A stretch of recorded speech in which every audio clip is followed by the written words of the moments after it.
What's up, good people? Mark Holmes here, and as always, I want to thank you all for watching, commenting, subscribing, and being part of the Joe Boo Sports Report. Without you guys, as well as you ladies, you know that this literally isn't working. I am back in my man cave. I'm so happy to be back here. I've missed Michael. I've missed Roscoe. I've missed the house. I've missed my space. I've missed everything.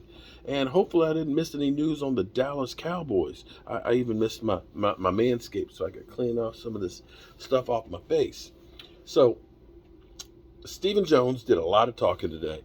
You can definitely see the apple didn't fall far from the tree because, I think Stephen Jones is beginning to like the limelight here. He talked about free agency and saying that basically all of the money that we have basically is going to go to our guys. We believe in our guys because we know what they can do and so on. So if you're looking for some shiny new toys and stuff for the Dallas Cowboys, that's not going to happen. And we'll be talking about this more coming up at 9 o'clock Eastern. We'll be doing our live stream from finally back in the man cave. He was also, though, talking about Zeke. People were asking me. In fact, I got stuck behind a tractor trailer accident for literally an hour. We did not move, and we did a live stream, of course, while we're sitting there waiting because I had nothing better to do. And somebody was saying, would the Cowboys save some money if they ended up cutting Zeke Elliott? No, not this year.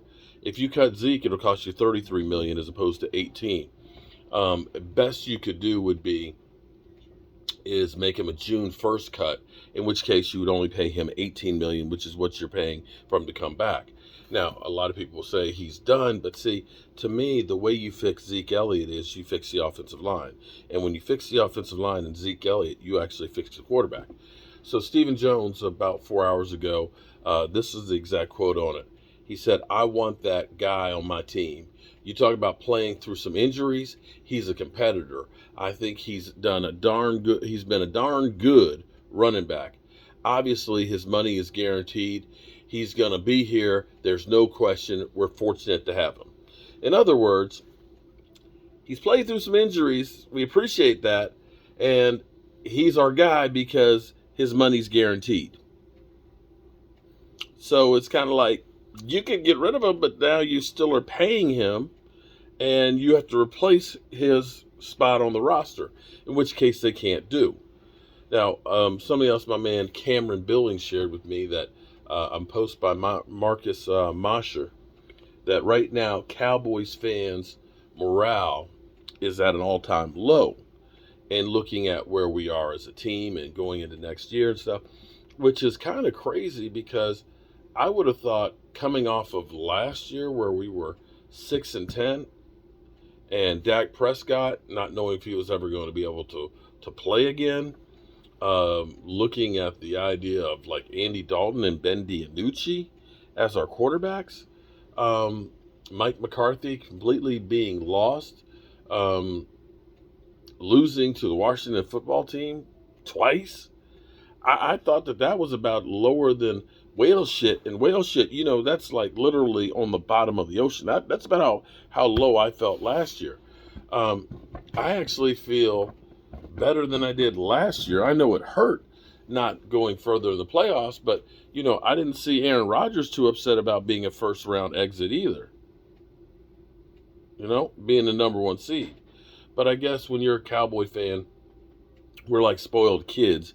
And when we don't win the Super Bowl every year, we have to have a temper tantrum. Well, the reality is there's 31 other teams right now that should feel bad about not winning the Super Bowl. We just happen to be one of them.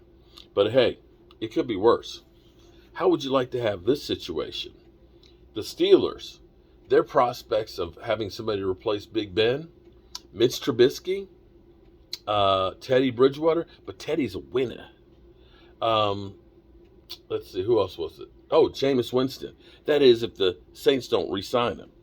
So, looking at it from that standpoint, you could have been the Colts, who are about to pay $15 million and gave up a first and a third for Carson Wentz for 1 year.